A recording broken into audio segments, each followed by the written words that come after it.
अस्सलाम वालेकुम नाज़रीन। हॉट इशू प्रोग्राम में भली कार ॻाल्हि कंदासीं। हॉट इशू प्रोग्राम में वज़ीर आज़म जे कल वारे बयान जे हवाले सां, जंहिं ते वज़ीर आज़म चयो हो त पीपल्स पार्टी वारनि खे कराची मां वोट न मिलिया, पीपल्स पार्टी वारनि खे सिंध जे ॿियनि इलाइक़नि खां वोट मिलिया, इन करे उन्हनि कराची में को बि कमु न कयो। जंहिं ते पीपल्स पार्टी पारां मौक़िफ़ ॾिनो वियो त कंहिं बहाने वज़ीर आज़म इहो त मञियो त जेकॾहिं पीपल्स पार्टी कराची में कमु न करायो आहे त नेठि उन्हनि सिंध जे ॿियनि इलाइक़नि में ज़रूरु कमु करायो आहे। इन ते बि ॻाल्हाईंदासीं। इन खां अलावा ॻाल्हाईंदासीं सिंध में हिन वक़्तु ॿ वॾा बर्निंग इशूज़ आहिनि। हिकिड़ो बिजली जी लोड शेडिंग, ॿियो गैस जी लोड शेडिंग।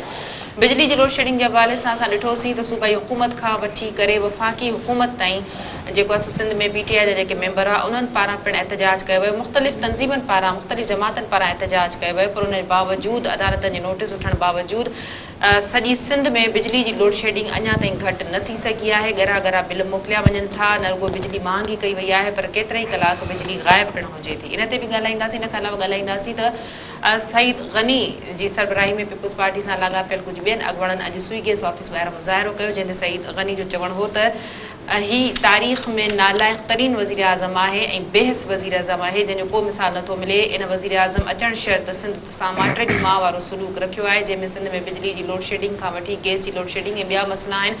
सईद गनी मुख़्तलिफ़ मसइलनि जो ज़िक्र कयो, जंहिंमें महांगाई जे हवाले सां, खंड जे हवाले सां या वरी अटे जे बहिरान जे हवाले सां सईद गनी पारां चयो वियो त इहो वज़ीर आज़म जी ज़िमेदारी आहे। ऐं इन खां अलावा हुन चयो त सिंध सां माटड़ी माह वारो सलूक वज़ीर आज़म जे इन रवैये मां ज़ाहिर थिए थो त वज़ीर आज़म न रुॻो सिंध जे ॿियनि आफत सेटल इलाइक़नि में न वियो, पर हू सवात में बि न वियो, बल्कि पंहिंजे हल्के में बि न वियो। इन ते बि ॻाल्हाईंदासीं। इन खां अलावा ॻाल्हाईंदासीं मुख़ालिफ़ दुर अॻुवाण पारां अॼु सूबाई वज़ीर नासिर हुसैन शाह खे यादाश्तनामो ॾिनो वियो, जंहिंमें इहो मुतालबो कयो वियो त सूबाई हुकूमत पारां गैस पाइप लाइन विछाइण जे हवाले सां जेको प्रोसेस आहे, इन मामले खे अॻिते वधाए वञे, इन जी इजाज़त ॾिनी वञे। जंहिं ते नासिर शाह चयो त हुननि प्रिंसिपली त लाइन विछाइण जी इजाज़त ॾिनी आहे, पर काबीना में इन जी मंज़ूरी वरिती वेंदी। जॾहिं त नासिर शाह इहो पिणु चयो त वफ़ाक़ खां लोड शेडिंग जो मुतालबो करणु घुरिजे, न की CM हाउस न अचणु घुरिजे। मजमूई तौरु अॼोके प्रोग्राम में मौज़ूअनि ते ॻाल्हि ॿोल कंदासीं। असांखे स्टूडियो में जिन महिमाननि जॉइन कयो आहे, हुननि जो तारुफ़ कराईंदी हलां। PTI सां तालुक़ रखंदड़ members in assembly Jamal Siddiqui साहब। भली कार चांदी तव्हां प्रोग्राम में जमाल साहब असांखे जॉइन कयो।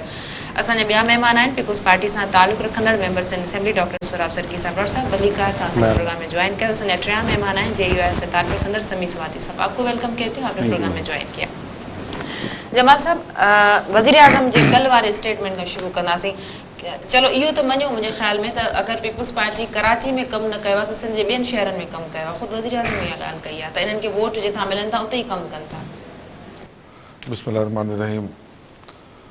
सभिनि मां सम्झां त ही वज़ीर आज़म जो हिकिड़ो वॾोपन आहे, हिकिड़ो वॾेपन जो मुज़ाहिरो कयो वज़ीर आज़म। हिकिड़ी सिंध हुकूमत सां वॾी 2.5 साल जे इख़्तिलाफ़ी कैफ़ियत खां पोइ हिकिड़ी फ्रेंडली रवैये जो मुज़ाहिरो कयो आहे त सिंध हुकूमत खे इहो त घटि में घटि एज़ाज़ ॾिनो पंहिंजे वॾेपन में कि तव्हां इंटीरियर सिंध में तो कमु कयो आहे, कराची में अगरि न कयो आहे त इहो हुनजो वॾोपन आहे। यानी इहो हुनजो वॾोपन आहे त हुननि हिननि खे थोरो घणो एप्रिशिएट इन करे बि कयो त शायदि माण्हू एप्रिशिएट करण खां पोइ कमु करणु लॻंदो आहे। जीअं पंहिंजे घर में को नालाइक पुटु हूंदो आहे त सभु हुनखे चवंदा आहिनि त भई वॾो समझदार आहे, वॾो सियाणो आहे। इन करे चवंदा आहिनि त शायदि थोरो सियाणो थी वञे, समझदार थी वञे। पर वज़ीर आज़म पारां इहा ॻाल्हि तस्लीम कई वई त भई इन्हनि खे कराची मां वोट न मिलिया, इन्हनि करे जिथां इन्हनि खे वोट मिलिया इन्हनि उते कमु कयो। वज़ीर आज़म जो चवणु इहो हो त पीपल्स पार्टी जी मेजोरिटी इंटीरियर सिंध में आहे, इन करे उहो कराची में इंट्रस्ट नथी रखे। वज़ीर आज़म इहो चयो, मां पूरी स्पीच ॿुधी वज़ीर आज़म जी। इहो कोन चयो आहे त इंटीरियर सिंध में ॾाढो कमु कयो आहे, वॾा तरक़ी जा तूफ़ान अची विया आहिनि इंटीरियर सिंध में। उहो इंटीरियर सिंध में तव्हां मां डॉक्टर साहब सभु वाक़िफ़ आहे असांजे सिंध जे हालात खे, त कहिड़ा तरक़ी जा तूफ़ान अची विया आहिनि ऐं हुते वॾो असांजो सूबो तरक़ी करे वियो आहे। मां सिर्फ़ु इहो चवणु थो चाहियां त वज़ीर आज़म जेकी लॉजिक हुई हिन ॻाल्हि जे पोयां त हुनजो चवणु इहो त जीअं शहबाज़ शरीफ़ सॼे पंजाब जो बजट लाहौर में लॻाए, लाहौर खे हिकिड़ो रोल मॉडल ठाहे छॾियो, पर बाक़ी पंजाब बाक़ी 2.5 करोड़ जो सूबो आहे। सिर्फ़ु लाहौर खे अगरि तव्हां 1.5-2 करोड़ जे शहर खे अगरि तरक़ी ॾियो था त बाक़ी सूबे जो कहिड़ो ॾोहो आहे? अधु पाकिस्तान आहे पंजाब। त वज़ीर आज़म हिकिड़ी मिसाल ॾिनी त हुननि जी हिते स्टेक कोन्हे, इन करे हिते इंट्रस्ट कोन्हे, सॼो फोकस हुनजो इंटीरियर सिंध में हूंदो। डॉक्टर साहब हूअं त तनक़ीद तमामु घणी थींदी रही आहे, पर छा PTI वारनि चलो पीपल्स पार्टी खे अगरि कराची में वोट न मिलिया, बक़ौल वज़ीर आज़म जे त पीपल्स पार्टी खे वोट न मिलिया इन करे कमु न कयो, जिथां वोट मिलनि था उते कमु कयो थो वञे, छा पीपल्स पार्टी सिंध में कमु कयो आहे ऐं जेकॾहिं पीटीआई खे कराची मां वोट मिलियो आहे त पीटीआई कराची वारनि लाइ कहिड़ो कमु कयो आहे? अॼु कराची में ओवरऑल त इहे सॼी सिंध जा मसइला आहिनि, पर वोटनि जी ॻाल्हि हले थी त पोइ पीटीआई खे त मेजोरिटी में कराची मां वोट मिलिया आहिनि, कराची मां त बिजली ऐं गैस जो मसइलो हल थियणु घुरिजे न। वॾी महिरबानी तव्हांजी। ॻाल्हि जेकी हिन वक़्तु सूरत हाल आहे उहा तव्हांजे साम्हूं आहे ऐं हाणे आहिस्ते आहिस्ते इहा ॻाल्हि वज़ीर आज़म जेकी आहे हाणे तस्लीम कई आहे त माना जिथां हिननि खे वोट मिले थो उते कमु करनि था। पर हिकिड़ी मां तव्हां ॻाल्हि ॿुधायां त एॾो वॾो शहरु आहे इहो, दुनिया में जेके वॾे में वॾा शहर आहिनि उन में कराची उहो शहरु आहे। ऐं पाकिस्तान में छा पर दुनिया में बि मतिलबु काफ़ी अहिड़ा मतिलबु शहर न आहिनि जेॾो अलहमदुल्ला कराची एॾो वॾो शहरु आहे। ऐं उन में ज़ाहिर आहे उन में ओतिरा पैसा बि खपनि ऐं असां हमेशह इहा ॻाल्हि कंदा आहियूं त उन शहर जेको आहे ख़ासि करे कराची जेकी राजधानी आहे सिंध जी ऐं पूरे पाकिस्तान खे उहा वॾे भारी टैक्स ॾिए थी, उन जो ओतिरो हक़ बि थिए थो। ऐं असां पंहिंजी ताक़त हर हिते पूरे कराची जे अंदरि जेको आहे कमु कयो आहे ऐं कंदा रहूं था। ऐं बिल्कुलु तव्हां इहा ॻाल्हि सही कई त हिते हिन टाइम ते जेको हिन वक़्तु पीटीआई जी हुकूमत आहे त उनखे तमामु वॾो मैंडेट मिलियो आहे कराची जे अंदरि, जीअं बि मिलियो आहे उन ते बहस नथा कयूं। बहरहाल हिन वक़्तु उन्हनि खे नुमाइंदगी आहे कराची जी। पर छा पीटीआई कराची लाइ कमु कयो आहे ऐं छा पीपल्स पार्टी वज़ीर आज़म जे चवाणी मूजिबि छा सिंध जे ॿियनि इलाइक़नि में पीपल्स पार्टी कमु कयो आहे? असल में पाकिस्तान पीपल्स पार्टी जेकॾहिं तव्हां जेकॾहिं को प्रोग्राम रखो त मां पूरो माना कोई 5-7 कलाक इन ते ॻाल्हाए सघां थो त पाकिस्तान पीपल्स पार्टी केतिरो कमु कयो आहे। तव्हां यूनिवर्सिटी जे हवाले सां ॾिसो त अॻे केतिरियूं यूनिवर्सिटियूं 2008 खां पोइ पाकिस्तान पीपल्स पार्टी आई, सभ खां पहिरियों उन लॉ यूनिवर्सिटी ठाही पाकिस्तान जे अंदरि। अॻे किथे बि लॉ यूनिवर्सिटी कोन हुई, उहा जेकॾहिं का एफिलेशन हूंदी त जनरल यूनिवर्सिटी सां हूंदी। उन खां पोइ पाकिस्तान पीपल्स पार्टी मेडिकल जी डॉ यूनिवर्सिटी ठाही, जंहिंखे ॿियो फॉलो कंदे ॿियनि पूरे सूबनि में वरी मेडिकल जी यूनिवर्सिटी ठाहियूं वयूं। उन खां पोइ पहिरीं गर्ल्स कैडेट कॉलेज, तव्हांखे पाण ख़बर आहे पाकिस्तान जी पहिरीं गर्ल्स कैडेट कॉलेज नवाबशाह में ठही। त पाकिस्तान पीपल्स पार्टी रोड सेक्टर में तव्हां ॾिसो पूरे सिंध जे अंदरि उहो एंड पॉइंट ताईं। अॻे इहो हूंदो त हिकिड़ो बाक़ाइदे डिफरेंस महसूसु थींदो सभिनि, जॾहिं तव्हां इवन माना साउथ पंजाब में तव्हां वेंदा हुआ सिंध खां क्रॉस करे त तव्हांखे महसूसु ईअं थींदो त कंहिं ॿिए मुल्क में अची वियासीं।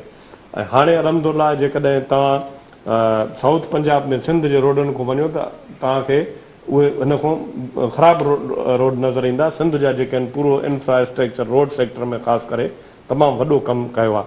उन में इहो आहे त 18 अमेंडमेंट खां पोइ कुझु पैसा मिलिया ऐं उहे तव्हांखे इहा ॼाण बि आहे त उन में असां सां इशूज़ बि रहिया। नवाज़ शरीफ़ जे ज़माने में इहा 18 अमेंडमेंट मंज़ूर थी जॾहिं उहो हुयो, उन टाइम ते इम्प्लीमेंटेशन जा इशूज़ हुया, कुझु टाइम उन में लॻी वियो।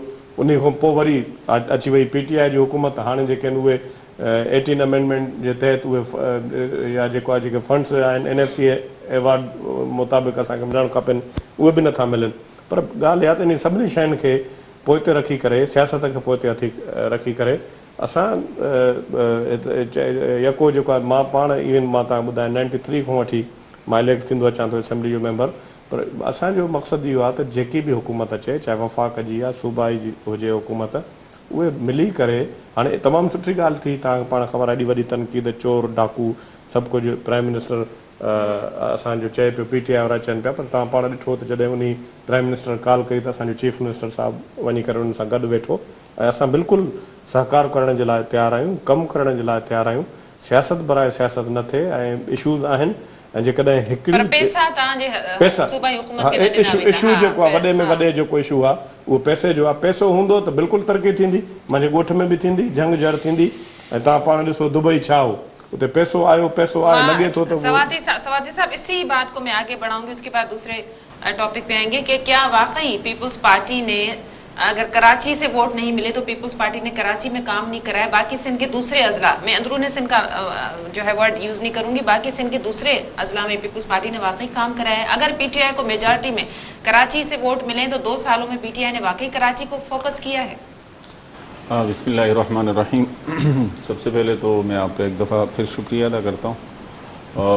देखें, जहाँ तक आपने मेजॉरिटी की और जिस तरह से कराची से किसे मैंडेट मिला और बाकी अजला से किसे मैंडेट मिला, इस पर अगर बात की जाए तो मैं समझता हूँ कि इस वक्त कराची के साथ जिस तरह का जुल्म हुआ है اور جس طرح کی سیٹیں تقسیم کی گئی ہیں، ہم اپنی نالج میں یہ رکھتے ہیں کہ الیکشن کے اگلے دن پورے کراچی میں یہ ڈنڈورا پیٹتا رہا، اور اس رات بھی کئی لوگوں کو جگہ جگہ کر بتایا گیا کہ آپ جیتے ہوئے ہیں. یعنی ایسے لوگ جنہوں نے اپنے وہم و گمان میں بھی نہیں رکھا تھا کہ وہ یہ سیٹ نکال دیں گے، تو ایسے لوگوں کو یہ الیکٹ کر کے لائے گئے. تو اس کے بعد اگر آپ بات کریں ترقیاتی کاموں کی، تو اس شہر کا حال جو کھنڈر بنا ہے، ایم کیو ایم سے اگر پوچھا جائے تو وہ کہتے ہیں کہ جی وفاقی حکومت سے پوچھا جائے تو وہ سندھ حکومت کی بات کرتے ہیں. لیکن اگر ہم جنرلی حالیہ مینڈیٹ کی بات کریں تو کراچی میں 2 درجن کے قریب جو ہے M P As P T I کو ملے، اور اسی طرح سے 1.5 درجن کے لگ بھگ جو ہے وہ ایم این ایز ہیں. تو اور پی یہ ٹی آئی پہلی کو دفعہ کراچی میں بجلی اور گیس کا مسئلہ تو حل کرنا چاہیے. تو بالکل یہ تو وہ مسائل ہیں جو ان کے ترجیحی بنیادوں پر ان کو حل کرنے چاہیے تھے، بجائے اس کے کہ ہمارے حضرات یہ کیا الیکٹرک کی ترجمانی کریں کہ گیس کی شارٹیج ہے، فلانی شارٹیج ہے. ہم نے کس چیز پر آج بھی آپ دیکھیں کہ کیا الیکٹرک کے جو اہلکار ہیں، کارندے ہیں، وہ گھر گھر جا کر دیکھتے ہیں، 2 دن پہلے بل کی ڈیو ڈیٹ سے 2 دن پہلے جا کر ان کو ریمائنڈ کراتے ہیں کہ آپ نے بل اگر نہیں بھرا تو آپ کی بجلی آج 1 بجے کاٹ دی جائے گی. تو آپ مجھے بتائیں کہ آپ نے اندھیر نگری چوپٹ راج بنا کے ان کو اتنا کھلا اختیار کیسے دے دیا ہے؟ تو میں نہیں سمجھتا کہ اس شہر کے ساتھ کوئی سلوک روا رکھا جا رہا ہے، خاص کر وفاقی حکومت کی جانب سے. کیا وفاقی حکومت اتنی بے بس ہے کہ جو ایگریمنٹ ہیں پہلے کے وہ منسوخ نہیں کیے جا سکتے، یا کوئی اس میں ترمیم نہیں کی جا سکتی، یا کوئی ایکشن نہیں لیا جا سکتا؟ اگر بے بس نہیں ہے تو پھر کیا وجہ ہے کہ ان کو اتنی کھلی چھوٹ دے رکھی گئی ہے؟ جبکہ ہم نے دیکھا ہے کہ یہاں اس شہر کے اندر کئی علاقے ایسے تھے بارش کے دوران ہفتوں وہاں وہ اندھیرا رہا، کوئی ایسی ہمیں جو ہے بجلی کے جو ہے بلب روشن ہوتا ہوا نظر نہیں آیا. کیونکہ مجموعی طور پر اگر ہم دیکھیں تو نااہلی ہے، اور اس نظام کے ساتھ جس طرح اس نظام کا تباہ حال کرنے میں موجودہ وفاقی حکومت کا ہاتھ ہے، میں سمجھتا ہوں کہ اس سے پہلے یہ شہر اس حال میں نہیں تھا.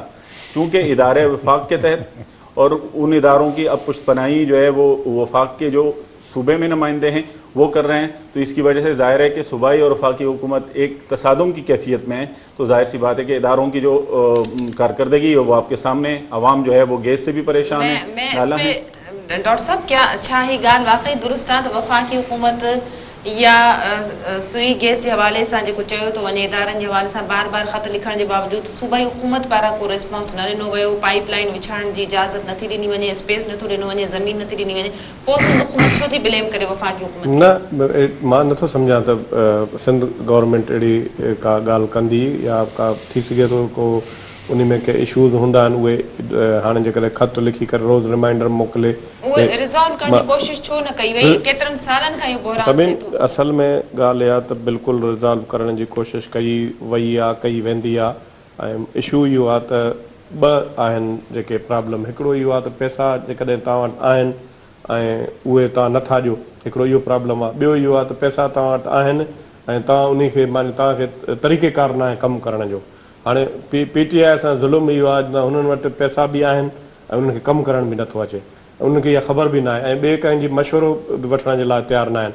हाणे जेके बि इदारा आहिनि तव्हां पाण ॾिठा आहिनि, उन्हनि ऑलरेडी अॻे जेके वॾा वॾा इदारा आहिनि उहे तबाह करे छॾिया अथऊं, जेके हलंदड़ इदारा उहे बि बंदि करे छॾिया अथऊं. हे त आया त असां मुल्क खे अञा सही ट्रैक ते वठी वेंदासीं, ऐं हिकिड़ी ईमानदार हुकूमत ईंदी, माण्हू टैक्स ॾींदा, पर उनजे बरक्स तव्हां ॾिसो था त हाणे अञा वधीक कमु ख़राबु थी वियो आहे. हिकिड़ी उमेद किरण नज़र आई, ऐं हाणे मां हिन तव्हां जे प्रोग्राम जे तवसल सां असांजो सदीक़ी भाई बि वेठो आहे, भाउ असांजो, त हिकिड़ो सुठो इनिशिएटिव थियो कराची जे लाइ, त हिकिड़ी कमेटी ठही ऐं उन खां पोइ उन में इहा डिस्कस थियो त इशूज़ जेके आहिनि उहे सभु रिज़ॉल्व थींदा ऐं उहे थियणु खपनि, ऐं बाक़ाइदे इहो कराची जो राइट आहे. असां बिल्कुलु सिंध गवर्नमेंट हर तरह जो सहकार करण जे लाइ तयारु आहे. ऐं जीअं चीफ मिनिस्टर साहिबु ॿुधायो 100 मसइला आहिनि. तव्हां एम पी आहे साईं खे ख़बर आहे, पाण टेक्निकल बि आहे, जिथां जिथां लाइन वञे थी या जिथां ज़रूरत आहे उतां का बिल्डिंग आहे, हेठि ॿिया जेके आहिनि के सी जे लाइन आहे, ॿियो को ड्रेनेज आहे, के इशू आहिनि. ऐं वरी हिकिड़ी आइन ऐं कानून डॉक्टर साहब इहो त थियो बिजली जे बहिरान खे ख़तम करण जे हवाले सां, न हूअं बि सूबे मां जेतिरी गैस निकिरे थी 68 वधीक, त उहो बि सूबे खे केतिरो थी मिले? वफ़ाक़ी हुकूमत चयो आहे उहा जेकॾहिं असां उहा ॻाल्हि कंदासीं त उहे त वरी जी गिरफ़्तारी में जेके उते नारा लॻा, असां हिते केरु कोई बि हुजे जेके सिंध जा नुमाइंदा आहियूं असां त माना तसवर बि नथा करे सघूं अहिड़ी ॻाल्हि करण जी। असां सिर्फ़ु इहो चऊं था त जेको आइन जे अंदरि असांखे जेके शयूं गैस आहे पहिरियों हक़ु जंहिं सूबे में गैस निकिरे थो उन्ही जो आहे। ऐं इहा ॻाल्हि करण ते बि असां ते जेको ब्लेम लॻे थो गद्दारी जो लॻे थो। जेकॾहिं ॿेटनि जी ॻाल्हि कई थी वञे असां उन चऊं था त असांजो उनजो राइट आहे, उहो बि चवनि था तव्हां वफ़ाक़ जे ख़िलाफ़ आहियो। बेटन ते तव्हां फ्री हैंड ॾेई छॾियो आहे वफ़ाक़ी हुकूमत खे। नासिर शाह साहब जी जेका स्टेटमेंट आहे त मक़ामी माण्हू त जे ख़िलाफ़ एहतिजाज था कनि, मक़ामी माण्हुनि माहीगीर उहे त चवनि था त भई बेट ॾियणी न घुरिजे। नासिर शाह जी स्टेटमेंट मुंहिंजे नज़र खां न गुज़री आहे, बाक़ी चीफ मिनिस्टर साहब जो इहो बिल्कुलु क्लियर कट स्टैंड आहे त उहा असांजी सूबे जी मिल्कियत आहे। बाक़ी हाणे असां त मर्कज़ खे बि पाण खां जुदा नथा सम्झूं। असां त इहा ॻाल्हि कयूं था त जेके बि सूबे जे लाइ जेको सुठो मर्कज़ बि कमु करे अची करे जेकॾहिं डैम ठाहिनि था ॿियनि सूबनि में, जेकॾहिं सिंध में मर्कज़ अची करे डैम ठाहे या कराची में अची करे मर्कज़ हिते कमु करे त असांखे इतराज़ त न थियणु खपे। असांखे इतराज़ थींदो बि कोन, असां त अञा वेलकम कंदासीं त असांजी मदद थी वेंदी। सूबे जा राइट्स सूबे खे अञा न ॾेई सघी आहे त ॿिया कम त परे जी ॻाल्हि। उहो त आहिनि पंहिंजी ते असांजी शिकायतूं आहिनि। जमाल साहब छा चवंदो वफ़ाक़ी हुकूमत छो को एक्शन नथी वठे? मुज़ाहिरा बि थिया बिजली जे हवाले सां, गैस जे हवाले सां। अॼु सईद गनी साहब एॾी वॾा मुज़ाहिरा कया आहिनि, उन बावजूद कराची में अगरि तव्हां कराची खे ऑन करण जी ॻाल्हि कयो था, कराची में मैंडेट खणण जी ॻाल्हि कयो था, त कराची जा बुनियादी इहे ॿ मसइला त हल नथा थियनि। बाक़ी सिंध जा मसइला त वफ़ाक़ी हुकूमत बकौल सईद गनी या पीपल्स पार्टी जे त उहे त वफ़ाक़ी हुकूमत संजीदा ई कोन्हे का। सभिनी ॾिसो जेसिताईं असां ब्लेम गेम खां ॿाहिरि न ईंदासीं न तेसिताईं आवाम जा मसइला हल कोन थींदा। हीअ बिजली हुजे, गैस हुजे, हीअ बेसिक राइट्स आहिनि आवाम जा न, पब्लिक खे ॾियणु खपे। अच्छा अगरि हुन में असां सियासत कंदासीं, हिकिड़ो मुज़ाहिरो तव्हां कयो, हिकिड़ो मुज़ाहिरो असां कयूं, गाॾी ईअं हलंदी रहंदी 5 साल, तव्हांजा बि पूरा थी वेंदा, असांजा बि पूरा थी वेंदा। पब्लिक खे छा मिलियो? अंगूठो। त अगरि पब्लिक जे राइट्स जे लाइ अगरि असां निकिरूं था, न मां उहो ई चवां पियो न त माज़ी में जेको कराची जे में जेको थींदो हो कराची जे अवाम सां, त रुगो सियासत थींदी हुई ऐं उहा अवाम एॾी ख़ुशि हुई त अलाए असांखे कहिड़ी जन्नत मिली वेंदी। ऐं 20-25 साल गुज़ारण खां पोइ कराची जे अवाम खे ख़बर पई त ख़ालियत बीठा आहिनि कराची वारा बि। 12 साल खां पोइ साॻी सूरत हाल आहे, 2 सालनि खां पोइ जमाल साहब साॻी सूरत हाल। अगरि सिर्फ़ु सियासत बराए सियासत या ब्लेम गेम करणु ॾाढो सवलो आहे। जीअं मुंहिंजो भाउ सोहराब भाउ चयो आहे कि अगरि हीअ जेके 5 किलोमीटर लाइन अगरि जेको बिन कासिम वटि आहे उते को बिल्डिंगूं न आहिनि, को रस्तो कोन्हे। ऐं स्विगीएस जे MD हुननि खे जून 2019 खां वठी सेप्टेंबर 2020 ताईं तक़रीबन 16 महीननि में हुननि खे 12 लेटर लिखिया आहिनि। त छा 16 महीननि में सिंध गवर्नमेंट सिंध जी कैबिनेट मां मुकमल खे वठां त सिंध कैबिनेट 16 महीननि में हिन ते गौर कोन कयो? अगरि स्विगीएस बार बार लिखे थी कि असांखे जेतिरो बि 150 MMCFT जो शॉर्टफॉल असांजो कवर थी वेंदो, उहो स्विगीएस असां के इलेक्ट्रिक खे ॾियूं, कंहिंखे ॾियूं, सर्दियुनि में जेको शॉर्टफॉल ईंदो उते पूरी कयूं। त छो सिंध गवर्नमेंट अॼु छो थी चए कि असांजी प्रायोरिटी आहे, असां सिंध कैबिनेट में रखूं था? हू त तव्हांखे जून 2019 खां त लिखे, पोइ त तव्हांखे थोरो सीरियस थियणु खपे। ॾिसो पब्लिक इशूज़ जेका आहे न उन ते सियासत न करणु खपे। उनखे जो फ़ाइदो बराह रास्त आवाम खे पहुचंदो, ऐं चाहे उहो सिंध गवर्नमेंट पहुचाए चाहे उहो फेडरल गवर्नमेंट पहुचाए। सईद गनी साहब ॾाढो सुठो आहे, स्विगीएस जे ॿाहिरि मुज़ाहिरो कयो, वफ़ाक़ ते इल्ज़ाम लॻायो, PM जे मथां इल्ज़ाम लॻायो। सईद गनी जो कमु इहो ई आहे। मां त सम्झां थो त भाई साहब तव्हां कहिड़े सूबे जी तालीम जा वज़ीर आहियो, पंहिंजे महकमे जी कारकर्दगी ॾिसो, पंहिंजे महकमे खे इम्प्रूव कयो। सिंध में तालीम उहे बर्बाद लॻी पई आहे। तव्हां अची रोडनि ते तव्हां सियासत कंदव त तव्हांजो महकमो केरु संभालंदो? वज़ीर आज़म जो चवणु इहो हो त सिंध गवर्नमेंट जेको आहे कराची में मैंडेट न मिलण जे करे कराची में को डिलीवर न कयो आहे, ऐं सिंध गवर्नमेंट वाकई डिलीवर न कयो आहे। असां त इहो त वॾी मां चवां वज़ीर आज़म जो वॾोपन आहे जेको तव्हांखे शायदि इज़त अफ़ज़ाई ॾिनी कि तव्हां इंटीरियर सिंध में वॾो कमु कयो आहे। तव्हां उते छा कयो आहे? लाड़काने में छा कयो आहे? सकर में छा कयो आहे? नाबशा में छा कयो आहे? हैदराबाद में छा कयो आहे? हिकिड़ो मॉडल डिस्ट्रिक्ट मां चवां थो हिकिड़ो अगरि को मॉडल डिस्ट्रिक्ट मूंखे ॾेखारे सिंध गवर्नमेंट कि हिकिड़ो डिस्ट्रिक्ट अहिड़ो आहे जंहिंमें असांजो इंफ्रास्ट्रक्चर बि कंप्लीट आहे, असांजो सेवरेज बि, ड्रेनेज बि, वाटर सप्लाई बि, असांजो उते जो सड़कूं बि असांजी सही आहिनि, उते मास्टर प्लान ठही वियो आहे। को हिकिड़ो डिस्ट्रिक्ट अहिड़ो आहे जंहिंजो मास्टर प्लान ठाहियो हुजे। विदाउट मास्टर प्लान सॼो सिंध हले थो, अल्लाह तवक्कल गाॾी हले थी। अवाम जेतिरी वीचारी मासूम भोली आहे हुनखे भुट्टो साईं जे नारे ते हर इलेक्शन में बेवकूफ़ ठाहींदा आहिनि। पोइ सिंध जी अवाम हाणे बेवकूफ़ कोन ठहंदी आहे। हर सिंध जी अवाम पुछे थी कि बिलावल साहब मिरपुर खां आया आहियो, छा वठी असांजे लाइ? असांखे भाषण न खपे, राशन खपे। माण्हुनि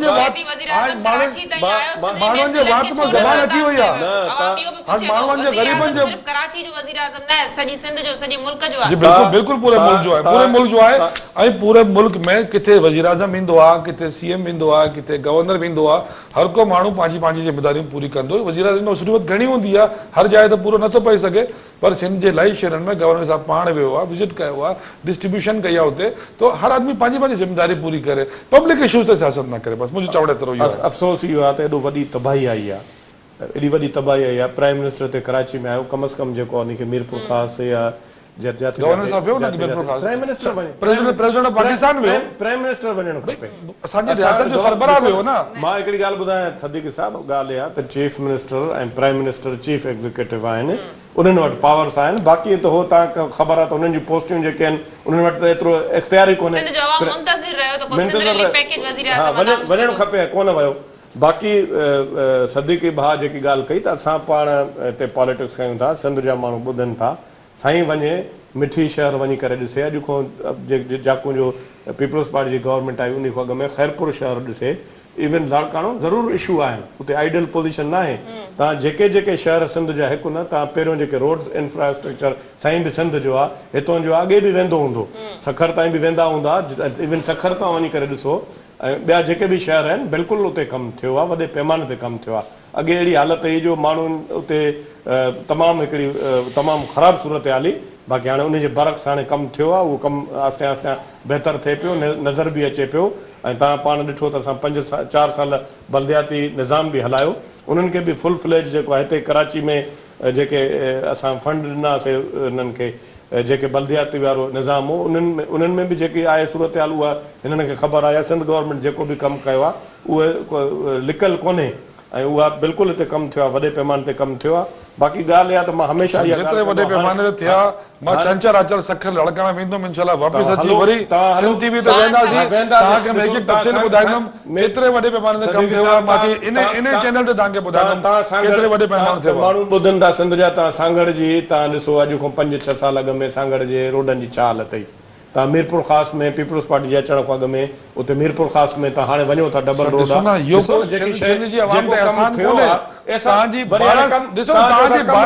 12 साल जी डिलीवरी आहे, 12 साल में इनकलाब अचणु खपे। बिल्कुलु 12 साल 13 साल के हुकूमत खे थर्ड टेनवर मिले तो थर्ड टेनवर में सूबे में इनकलाब अचणु खपे। 15 साल जो 3 टेनवर काफ़ी हूंदा आहिनि, हिकिड़े टेनवर में माण्हू चई सघे थो कि भई कम रहिजी विया, ॿिए tenure third tenure continuously. Sadiq Sahab हिकिड़ो बसि मां हिकिड़ो सदीक़ साहब चए थो ॿिए दफ़े हिननि खटियो, उनखे हिकिड़ो चैंपियन चवंदो बाबा ॾिसो कंहिं बि न खटियो आहे, असांखे ख़ैबर पख्तूनख्वा जे माण्हुनि असांखे मैंडेट ॾेई कामयाबु हिस्टोरिकल। असां 3 दफ़ो असां थिया आहियूं त असां हाणे मैंडेट खे मञण जे लाइ तयारु मञूं था।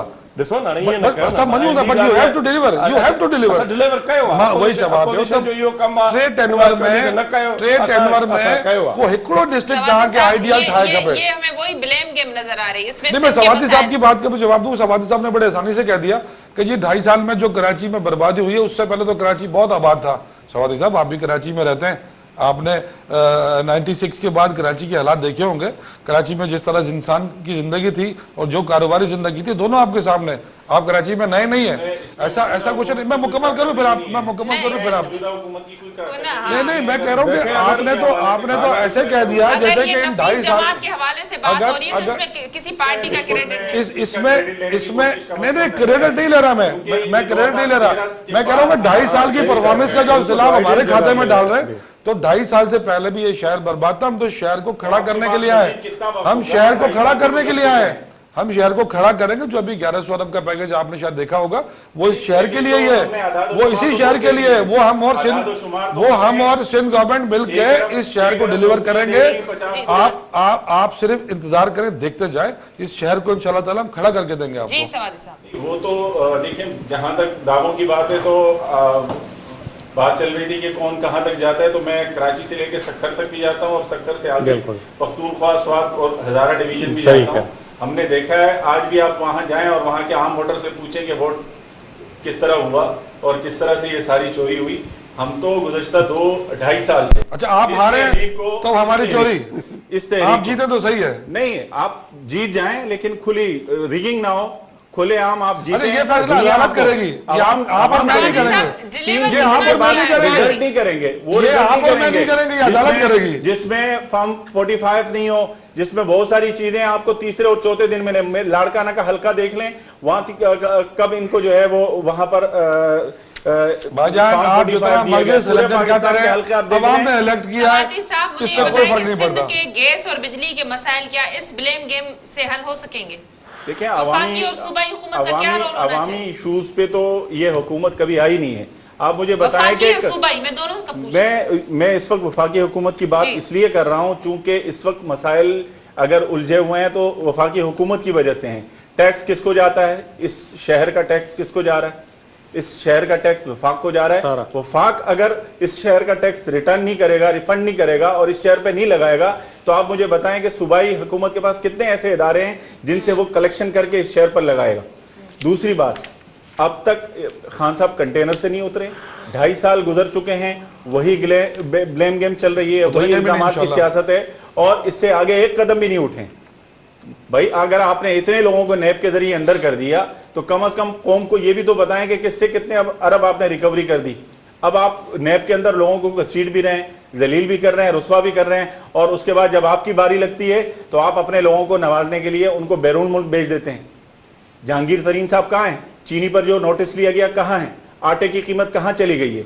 अब अगर अवामी इशूज पर बात होती तो आज महंगाई जिस नहज पर है कम से कम यह हुकूमत अपनी वजूद नहीं रखती, ये इस्तीफा दे देती।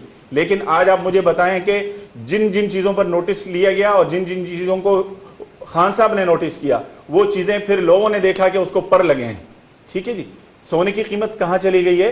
हम सोने को एक किनारे पर रख देते हैं क्योंकि वो आम आदमी की इस तरह रोजमर्रा की जरूरत नहीं है, लेकिन अशियाए जरूरत जिससे दवाओं की कीमतें 400% तक बढ़ा दी गई हैं। एक न्यूब्रोल टैबलेट जो 89 या 69 रुपीस की थी आज वो 300 साढ़े 300 रुपए उसकी कीमत बढ़ चुकी है। तो ये वो चीजें हैं जिस पर इनको आंखें खोलनी चाहिए और खुदारा ये ब्लेम गेम आप करते हैं, हम नहीं कर रहे। आपने आते साथ लोगों को सुहाने ख्वाब दिखाए, आपने अरबों के वादे किए और लोगों से कहा कि हम आपको अरबों नौकरियां देंगे, घर बना के देंगे, लेकिन इसके बाद आप देखें कि आज तक ग्राउंड पर क्या रियलिटीज हैं और आम आदमी की जिंदगी पर कितना असर पड़ा है कि एक गरीब आदमी जो जिसके बजट घर का बजट 10,000 में उसका घर चलता था, आज वो 25,000 में उसका घर नहीं चल रहा।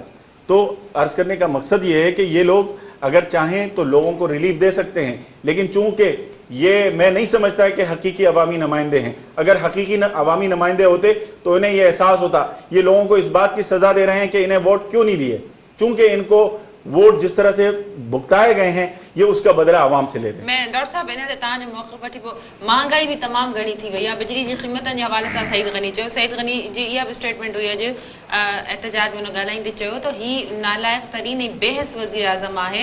रिलीफ जे हवाले सां हुनजो चवणो त न रुॻो सिंध जे ॿियनि इलाइक़नि में न वियो, सवात में न वियो, पंहिंजे हल्के में न वियो ऐं ही सॼा मामला जंहिंमें बिजली महांगी कई वई आहे, खंडु महांगी कई वई आहे, अटे जो बहिरान थियो, दवाउनि जी क़ीमतनि में वाध कई वई आहे, माण्हुनि खे रिलीफ त कंहिं बि पासे खां मिलंदे नज़र नथो अचे। ॾिसो मां त वॾे में वॾी जेकी ख़तरनाक सूरत हालात तव्हांजे टीवी चैनल जे ज़रिए शायदि कोई प्राइम मिनिस्टर या को मिनिस्टर को ॿुधी वठे, दवाउनि जे हवाले सां लाइफ सेविंग ड्रग्स तमामु वॾियूं महांगियूं थी वियूं आहिनि।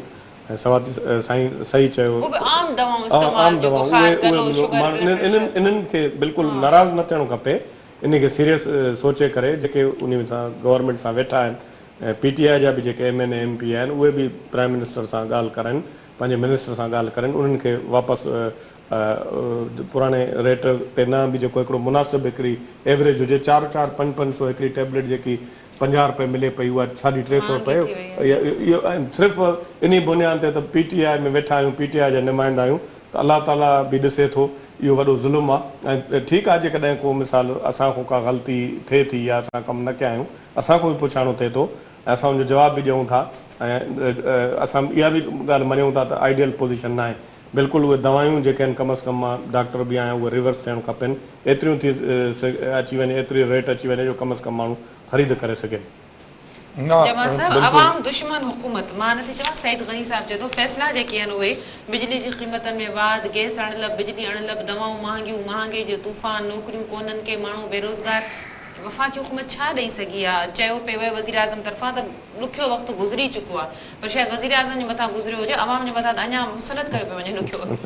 न मां डॉक्टर साहब जी ॻाल्हि खे बिल्कुलु एग्री आहियां त जेको दवाउनि दवाउनि जी क़ीमत जेकी आहे त मां बि पंहिंजी हुकूमत सां ई गुज़ारिश कंदुमि त जेको लाइफ सेविंग ड्रग्स आहिनि ख़ासि करे उन्हनि ते स्पेशली नज़रसानी करणु खपे त उहो जेका थींदी नज़रसानी जॾहिं त हिते गवर्नर बि मुज़ाहिरा कया कंहिं इलेक्ट्रिक जी ऑफिस जे अॻियां, उन ते ई नज़रसानी कोन थी। थियणु खपे, तव्हां असां जेकॾहिं थियणु आवाज़ खपे उथारींदासीं, ऐं इहा बिल्कुलु उहा थियणु। ॻाल्हियूं आहिनि जेको असां पंहिंजे प्राइम मिनिस्टर ॻाल्हाए सघूं था। असांजी एतिरी हुननि असांखे एतिरी ज़रूरत ॾिनी आहे कि असां हुन सां कुझु बि ॻाल्हाए सघूं था। ॿी पार्टियुनि में थोरो न आहे रिवाज त को पार्टी जो चेयरमैन खे कंहिंजी ज़रूरत हुजे हुन सां ॻाल्हाए सघे, असां ॻाल्हाए सघूं था। असां खोड़ कुझु जॾहिं कराची ईंदो आहे PM साहब त असां इलाही सारी ॻाल्हियूं अधु मुनो कलाक में कंदा आहियूं। हर MP पंहिंजो इशूज़ खणंदो आहे, PM साहब ॿुधंदो आहे। इहो इशू बि असां असां इहो इशू ज़रूरु प्राइम मिनिस्टर डिस्कस कंदासीं ऐं दवाउनि जे लाइ स्पेशली मां पंहिंजी गवर्नमेंट खे बि रिक्वेस्ट मां त तव्हांजे कंदुमि। प्रोग्राम जे तवसल सां मां साईं खे बि सदीक़ साहब खे मां बि ख़त लिखंदुमि प्राइम मिनिस्टर खे, जेके बि इलेक्टेड रिप्रेज़ेंटेटिव आहिनि कंहिं बि पार्टी जा, सभु उनखे ख़त लिखनि, कम से कम दवाउनि में माना बैलेंस थिए। जो सुभाणे सदीक़ी साहब मां जेकॾहिं को माण्हू ग़रीब अचे, अॻे असां कंहिं न कंहिं तरीक़े सां 4-5 हज़ार असां बि अफोर्ड करे सघंदा आहियूं एमरजेंसी में, पर उहा जेकॾहिं 50,000 ते वेंदी न, सदीक़ी साहब मदद करे सघंदो न। दवाइयूं जेके अगरि लाइफ सेविंग ड्रग्स अगरि सस्ती हूंदियूं त आम माण्हू जी रसाई हूंदी, गरीब माण्हू खे फैसिलिटी मिलंदी, वो फैसिलिटी गरीब माण्हू खे हेल्थ जी फैसिलिटी मिलणु खपे। हेल्थ जी फैसिलिटी जे लाइ प्राइम मिनिस्टर उअं ई सिंध में जे मुख़्तलिफ़ डिस्ट्रिक्टनि में हेल्थ कार्ड अनाउंस कयो आहे, जंहिंमें 7 लाख रुपए जी इलाज हर को माण्हू करे सघे थो। त उहो मुख़्तलिफ़ डिस्ट्रिक्टनि में अनाउंस कयो आहे इंटीरियर सिंध जे, ऐं इलाही डिस्ट्रिक्टनि में बि थींदो, कराची में बि इंशाल्लाह अञा शुरू कोन थियो आहे, उहो बि कंदा। त हेल्थ जे लाइ प्राइम मिनिस्टर त शदीद कंसर्न आहिनि। उन में असां इहो हिकिड़ो ॾींहुं अहिड़ो ईंदो जेको मां तव्हांखे ॿुधायां त हिकिड़ो ॾींहुं अहिड़ो हूंदो जेको प्राइम मिनिस्टर जी प्लानिंग आहे त पूरे मुल्क में पंहिंजी सॼी पाकिस्तान जी आबादी खे हेल्थ कार्ड मिलंदो, जेको हर माण्हू 7.5 लाख रुपए जो इलाज किथां बि इंशाल्लाह ताला हर शइ प्रोसेस में आहे। ॾिसो असांखे बि 2.25 साल 2.5 साल थिया आहिनि, त असां बि हिकिड़े नए सिस्टम सां गुज़रूं पिया, त इंशाल्लाह खोड़ सारी शयूं जो सिखण जो मौक़ो मिलंदो आहे, हुनखे हल करण जो इंसान खे मौक़ो मिलंदो आहे। त असां हर शइ खे तव्हांखे जीअं ॿुधायो आहे त हेल्थ सेक्टर में तव्हां इंशाल्लाह ताला इनकलाबी क़दम ॾिसंदव। बाक़ी जेको तव्हां सईद साहब जी ॻाल्हि था कयो, सईद साहब पंहिंजो मर्ज़ी जो मालिक आहे, उहो अगरि उहो चए थो वज़ीर आज़म बेहिस थी वियो आहे त बेहिस जो मतिलबु हूंदो आहे त बेअहसास, ऐं वज़ीर आज़म एहतिसाब जे मामले में ॾाढो बेअहसास आहे। हू न के माण्हू खे बचाईंदो, न के माण्हू खे रायत ॾींदो, जेतिरो मर्ज़ी हाई घोड़ा कयो NRO कोन मिलंदो। डॉक्टर साहब सिंध रिलीफ पैकेज वज़ीर आज़म खे अनाउंस करणु खपे, बिल्कुलु करणु खपे। ऐं ॿी ॻाल्हि इहा आहे त प्राइम मिनिस्टर जे हथ में कोई बि अहिड़ो NRO ॾियण जो कोई बि कानून आहे ई कोन, को ॾेई बि नथो सघे। इहा ॻाल्हि करण बि ग़लति आहे। सदर मुमलिकत ॾींदो, ख़बर आहे मूंखे, कोई बि न ॾेई थो सघे। वज़ीर आज़म जी सिफारिश ते सदर मुमलिकत ॾींदो, पर सिफारिश कंहिंजी बि कोन थींदी। आई एम सॉरी, तव्हां भाउ आहियो, पर माज़रत इंतिहाई माज़रत सां बस ये तो देना चाहते हैं NRO के बड़े ख्वाहिशमंद हैं, लेकिन कोई लेना नहीं चाह रहा। मुसीबत ये है लाइन लगी हुई है, मौलाना साहब लाइन लगी हुई है, इतनी लंबी लाइन है NRO वालों की है। मैं नाम नहीं लेना चाहता, मुझे बड़े अफसोस से कहना पड़ता है, लाइन लगी हुई है, पूरा हफ्ता इन्होंने पूरा हफ्ता इनकी सरकार ने इंसाफ में खैरात मांगने वालों की लाइन लगी हुई है। नैब ने उनको तलब किया है, और आज की 2 बजे की स्टेटमेंट है, टीवी पे लाइव चली सारी चीजें, कि खैबर पख्तूनख्वा के जो नैब है उसने कोई नोटिस जारी नहीं किया। यानी लोगों को दस्तारें और पगड़ियां उछालना, उनको जलील रुस्वा करना इस हुकूमत का हुकूमत का काम नहीं है, ये इदारे कर रहे हैं। दूसरा नैब आजाद है, खुद मुख्तार है, नैब हुकूमत के इंस्ट्रक्शन पे नहीं चलता। APC के बाद नैब हुकूमत की इंस्ट्रक्शन पे नहीं चलता। सवादी साहब जो भी अगर नहीं चलती तो आज तक वफाकी वजीर क्यों अंदर नहीं हुए? नहीं चलता, इंडिपेंडेंट है, इंडिपेंडेंट है, लेकिन जो PDI के छतरी के नीचे चले गए भी होकर आया है, CM KP के भी नैब होकर आया है, अलीम खान भी नैब से होकर आया है, हमारे अहम लोग नैब से होकर आए। अगर होंगे तो जब NRO चलो, एक पहले NRO था, सुप्रीम कोर्ट ने उसको रद्द किया, तो पाकिस्तान में अभी और कोई NRO नहीं होगा, कानून के तहत नहीं हो सकता। वॾी महिरबानी तव्हां टिनी महिमाननि जी, तव्हांजो के प्रोग्राम में टाइम ॾिनो। नाज़रीन, हॉट इशू प्रोग्राम जो वक़्त हिते पंहिंजी पुॼाणी ते पहुचे थो। ईंदड़ प्रोग्राम ताईं ॾींदा इजाज़त। अल्लाह वाहे।